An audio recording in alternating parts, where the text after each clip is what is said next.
નમસ્કાર દર્શક મિત્રો, હું હર્ષ પરમાર સહયોગ દ્વારા પ્રસ્તુત ન્યૂઝ 20 ગુજરાતીમાં આપ સૌ દર્શક મિત્રોનું હાર્દિક સ્વાગત કરું છું। જોઈએ આજના મુખ્ય સમાચારો। 21 જૂન એટલે આંતરરાષ્ટ્રીય યોગ દિવસ 2025 નિમિત્તે જૂનાગઢના ઐતિહાસિક ઉપરકોટ ખાતે યોગ શિબિરનું ભવ્ય આયોજન કરવામાં આવ્યું। 21 જૂન એટલે આંતરરાષ્ટ્રીય યોગ દિવસ 2025 નિમિત્તે જૂનાગઢના ઐતિહાસિક ઉપરકોટ ખાતે ભવ્ય યોગ શિબિરનું આયોજન કરવામાં આવ્યું હતું। આ શિબિર જૂનાગઢ મહાનગરપાલિકા દ્વારા આયોજિત કરી યોગના શારીરિક, માનસિક, આધ્યાત્મિક લોકોને પ્રોત્સાહન આપવાનું ધ્યેય રાખવામાં આવ્યું હતું। શિબિરમાં 250 થી વધુ યોગ પ્રેમીઓને પ્રકૃતિના સાનિધ્યમાં વિવિધ યોગાસનો અને શ્વાસન વ્યવસ્થાના અભ્યાસ દ્વારા યોગનો આરોગ્યલક્ષી અનુભવ મેળવ્યો હતો। કાર્યક્રમમાં કુશળ યોગ શિક્ષકોની નિગાહ હેઠળ યોગાસન, પ્રાણાયામ અને ધ્યાનની વિવિધ ક્રિયાઓ કરવામાં આવી હતી। આવા કાર્યક્રમો દ્વારા નાગરિકો વચ્ચે યોગ પ્રત્યે નિરંતર જાગૃતિ અને સ્વસ્થ જીવનશૈલીને ઉત્તેજન મળે તેવું આયોજનકર્તાઓએ જણાવવામાં આવ્યું હતું।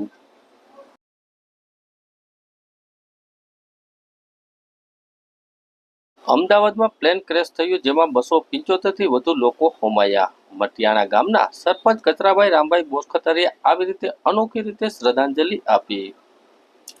અમદાવાદમાં 12 જૂન 2025ના રોજ થયેલા એર ઇન્ડિયાના ફ્લાઇટમાં દુર્ઘટના સમગ્ર દેશને હચમચાવી દીધો છે, જેમાં 275 થી લોકો વધુ મૃત્યુ પામ્યા છે।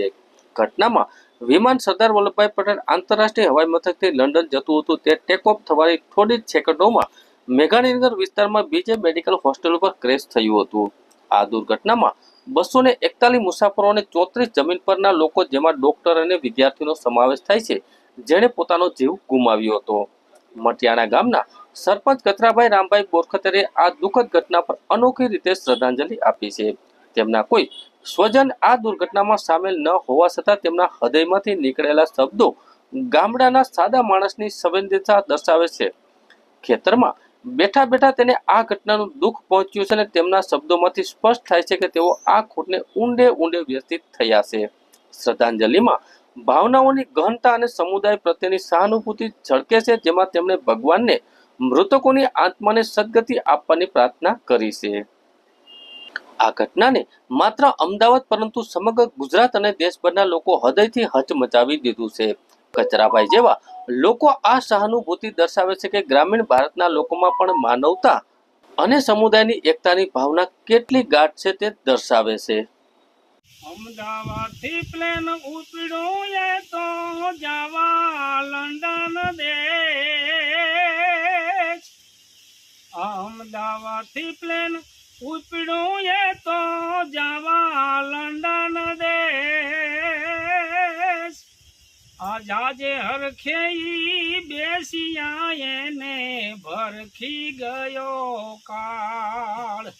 આજાજે હરખે ઈ બેસિયા એને ભરખી ગયો કાળ। કોઈના માતા, કોઈના પિતા, કોઈના બેનીને બાળ। કોઈના માતા, કોઈના પિતા, કોઈના બેનીને બાળ। કોઈના કંધોતર ઉઠી ગયા એને જિંદગી બદની જાળ। કોઈના મોભી વયા ગયા એને જિંદગી બદની જાળ। બોલો દ્વારકા। જૂનાગઢ જિલ્લાના વંથલી તાલુકાના સેલરા ગામમાં દેશની આઝાદી બાદ આજ દિન સુધી એક પણ વખત ગ્રામ પંચાયતની ચૂંટણી યોજાણી નથી। અહીં 1947 બાદ હર વખતે સમરસ ચૂંટણી યોજાય છે। વાત કરવામાં આવે તો આ દ્રશ્યો સેલરા ગામના છે। અહીં પ્રાથમિક શાળા, ગ્રામ પંચાયતનું નવું ઇમારત, આંગણવાડી, ગૌશાળા અને સમાજના હોલસેલ સહિતના તમામ સુવિધાઓ ગામમાં પૂરી પાડવામાં આવે છે। ગામના મધ્યમાં આવેલી ઉપરાંત ગામના રસ્તાઓ પર સીસીટીવી કેમેરાથી સુવિધા પણ રખાઈ છે। પેવર બ્લોકની રસ્તાઓ સજ્જ છે। ગામની વસ્તી અંદાજિત 600 લોકોની છે, જેમાં 430 વ્યક્તિઓનું કુલ મતદાન છે અને 95% આહિર સમાજ અહીં વસવાટ કરે છે। જ્યારે અન્ય સમાજમાં કોળી સમાજનો સમાવેશ થાય છે, પરંતુ વર્તમાન સરપંચ પરબત પીઠિયા વર્ષ 2022માં વંથલી તાલુકાના શ્રેષ્ઠ સરપંચનો એવોર્ડ પણ મળેલો છે। ગામની ખાસ વાત કરીએ તો દર વર્ષે મકર સંક્રાંતિના દિવસે પર્વ નિમિત્તે ગામના તમામ લોકો પંચાયતનો વેરો સવારમાં પહોરમાં ચૂકવી દે છે। પરંપરા વર્ષોથી ચાલતી આવે છે, જેમાં વેરા વસૂલાતની રકમ પણ કેટલીક અંશે સમસ્યાથી નથી રહેતી અને ગામમાં શેલરા ગામમાં આજથી દર એક વખત પણ ચૂંટણી યોજાણી નથી. દર વખતે ગ્રામ પંચાયતની ચૂંટણી સમરસ તરીકે ઉજવણી કરવામાં આવે છે. ગામમાં તમામ પાયાની સુવિધાનો સમાવેશ થાય છે અને દર મકર સંક્રાંતિના પર્વ નિમિત્તે ગામના તમામ લોકો વેરાની પહોંચ આપી ગામમાં વેરો ભરપાઈ કરવામાં આવે છે. મારું નામ પરબત ખીમાભાઈ પીઠિયા, સેલરા સરપંચ. મારા ગામમાં 1947થી આજ દિવસ સુધી ગ્રામ પંચાયતની ચૂંટણી થયેલ નથી. વધારે પડતી આહિર સમાજની વસ્તી છે એટલે હળીમળીને બધા સરપંચ એક નક્કી કરી લે છે. પ્લસમાં ગૌશાળા છે, નવી પંચાયત બનાવી, આંગણવાડી, પાયાની સુવિધામાં ગટર વ્યવસ્થા છે. પછી આપણે સ્વચ્છતા માટેનું ટ્રેક્ટર આવે છે અને આહિર સમાજ હાલમાં અત્યારે ઉપરનું કામ ચાલુ છે અને ટૂંક સમયમાં અમે ઉપર નીચે બે માળથી અમે 50 લાખ જેવી ગામ લોકોએ ફાળો એકત્ર કરી અને સમાજ બનાવેલો છે. એમાં વીછી કુટુંબનો મહત્વનો ફાળો રહ્યો છે. ગામમાં ગૌશાળા છે. પ્લસમાં એક જ દિવસમાં વેરા વસૂલાત થઈ જાય છે. મકર સંક્રાંતિને દિવસે એક જ દિવસમાં 100% વેરા વસૂલાત થઈ જાય છે. જૂનાગઢ પોલીસ દ્વારા 13 તુસ્કો અર્પણ કાર્યક્રમ અંતર્ગત 14 અરજદારોના ખોવાયેલા મોબાઈલ ફોન, અગત્યના ડોક્યુમેન્ટ અને અન્ય કિંમતી સામાન મળી કુલ કિંમત 55,900નો મુદ્દામાલ મૂળ માલિકને પરત અપાવતી જૂનાગઢ નેત્રમ શાખા. જૂનાગઢ રેન્જના આઈજી નિલેશ ચાંદવાડે સાહેબ અને જિલ્લા પોલીસ વડા સુબોધ વડોદરા સાહેબ દ્વારા જૂનાગઢ જિલ્લાના તમામ થાણા અમલદારોને પ્રજા સાથે સૌહાર્દપૂર્ણ વર્તન કરી મદદરૂપ થવા અને પોલીસ સ્ટેશન ખાતે મદદ માટે આવતા લોકોને શક્ય તેટલી મદદ કરી પોલીસ પ્રજાનો મિત્ર છે એ સૂત્રને સાર્થક કરવા તમામ પ્રયત્નો કરવાની ખાસ સૂચનાઓ આપવામાં આવી છે. જૂનાગઢ નેત્રમ શાખા દ્વારા વિશ્વાસ પ્રોજેક્ટ અંતર્ગત શહેરમાં ઇન્સ્ટોલ કરવામાં આવેલા સીસીટીવી કેમેરા મારફતે મોનિટરિંગ કરવામાં આવે છે અને શહેરમાં કોઈ પણ બનાવ બને તો તુરંત ડિટેક્ટ કરીને ટ્રાફિક મેનેજમેન્ટ પણ કરવામાં આવે છે.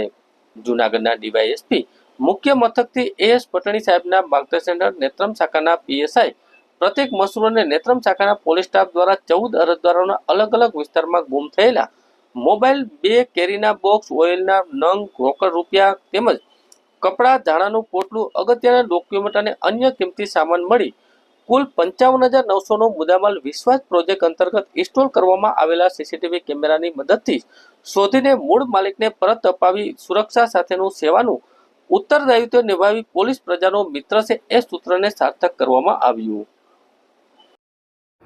હું જયેશ કેમજી વાઘેલા શાસન ઇકોમાં આવેલા. તો હું ઇકોમાંથી વિતરો તો મારા ડોક્યુમેન્ટ બધી ઇકોમાં ભૂલાઈ ગયા હતા. તો હું અહીંયા નેકલર ઓફિસે આવ્યો, મેં જાણ કરી મેડમને સાહેબોને. તો મને શોધી આપ્યા છે આગળ બધાય. મારા ડોક્યુમેન્ટ મને બધી મળી ગયા છે, એની માટે ખૂબ ખૂબ આભાર. મારું નામ વિશાલ ભાવિનભાઈ હિંડોચર. આજરોજ અમારા પપ્પા બિરખા રોડ તરફથી આવતા સરદાર ચોક પાસે પહોંચતે પહેલાં એક આગળની અગત્યની ડોક્યુમેન્ટવાળી થેલી પડી ગયેલ હોય, જે નેત્રમ શાખા દ્વારા વધીને 3 થી 4 કલાકની અંદર અમને પરત કરવામાં આવેલ છે, જે બદલ હું નેત્રમ શાખાનો ખૂબ ખૂબ આભારી છું. મારું નામ મયુરીબેન સુરેશભાઈ ત્રાંબડિયા છે. હું જામજોધપુરથી એસટીમાં બસમાં બેઠી હતી, જૂનાગઢ ઉતરી અને ત્યાં અમે રિક્ષા કરી. તો રિક્ષામાં મારો સામાન ખોવાઈ ગયેલો હતો અને રિક્ષાવાળા ભાઈનો કોન્ટેક કર્યો, પણ એ આખો દિવસ ન થવાથી અમે નેત્રમ શાખાનો કોન્ટેક કર્યો. તો નેત્રમ શાખાનો અમારો પરત સામાન આપ્યો છે. તો ખૂબ ખૂબ આભાર. Thank you. મારું નામ પરેશ વજુભાઈ માવડિયા. હું જૂનાગઢ રેલવે સ્ટેશનથી રિક્ષામાં આઝાદ ચોક જતો હતો અને મારું કપડાનું પાર્સલ રિક્ષામાં ભૂલાઈ ગયેલું. મેં નેત્રમ શાખાનો સંપર્ક કર્યો, મને નેત્રમ શાખાવાળાએ પરત કરી આપેલું છે. તે બદલ નેત્રમ શાખા જૂનાગઢનો આભાર માનું છું. હું મુનશી મોહમ્મદ સલીમ આજરોજ માર્કેટિંગ યાર્ડમાંથી બહેનોને કેરી મોકલવા બાબતે કેરી લેવા ગયેલ અને મેં 8 બોક્સની ખરીદી કરેલ. 8 બોક્સની ખરીદી કર્યા પછી મેં રિક્ષામાં 8 બોક્સ નાખેલા હતા અને રિક્ષાવાળો ત્યાંથી માલ ભરીને નીકળી ગયેલ. મેં એને મારું ઘરનું એડ્રેસ અને સરનામું આપેલું હતું, છતાં પણ 2-3 કલાક સુધી તે ઘરે આવેલ નહીં. પછી મેં નેત્રમ શાખાનો કોન્ટેક કરી નેત્રમ શાખાએ મને આજે સાંજના રિક્ષાવાળાને બોલાવીને કેરી પરત આપેલ છે અને મારા કેરીના 8 બોક્સ પાછા મળેલ છે, જે બદલ નેત્રમ શાખા અને જૂનાગઢ પોલીસનો હું આભાર માનું છું. મારું નામ અર્જુન મનોજભાઈ રૂપારેલિયા. આજરોજ સવારના 8:30 વાગ્યાના સમય દરમિયાન મારા પપ્પા સ્કૂટરથી અંજી રોડ બાજુથી કાળવા તરફ જતા હતા. તે સમયે તેનો મોબાઈલ તેના ખિસ્સામાંથી પડી ગયેલો હતો. તે પછી મેં નેત્રમ શાખાનો સંપર્ક કર્યો અને નેત્રમ શાખા અને જુનાગઢ પોલીસની મદદથી મારો મોબાઈલ મને પરત સોંપવામાં આવ્યો છે. તે બદલ હું જુનાગઢ પોલીસ અને નેત્રમ શાખાનો આભાર માનું છું. મારું નામ દર્શનાબેન હિતેશભાઈ ગોહિલ છે. હું ઉપરકોટ અમૃતવાડીથી પિયાગો રિક્ષામાં બેઠેલ હતી અને ત્યાંથી અમે મજેવડી દરવાજે ઉતર્યા રિક્ષામાંથી અને પર્સ છે રિક્ષામાં ભૂલાઈ ગયો છે અને રિક્ષામાં મારો મોબાઈલ અને 2000 રોકડ પૈસા હતા અને ત્યાંથી પછી મને એવો નેત્રમ શાખાનો વિચાર આવ્યો એટલે હું નેત્રમ શાખાનો મેં તાત્કાલિક કોન્ટેક કર્યો અને અમે નેત્રમ શાખાએ પહોંચ્યા. ત્યાં અમને સીસીટીવી કેમેરામાં રિક્ષા જોઈ અને તાત્કાલિક મને મારું પર્સ છે એ મળી આવ્યું છે અને એ બદલ હું નેત્રમ શાખાનો ખૂબ ખૂબ આભાર માનું છું.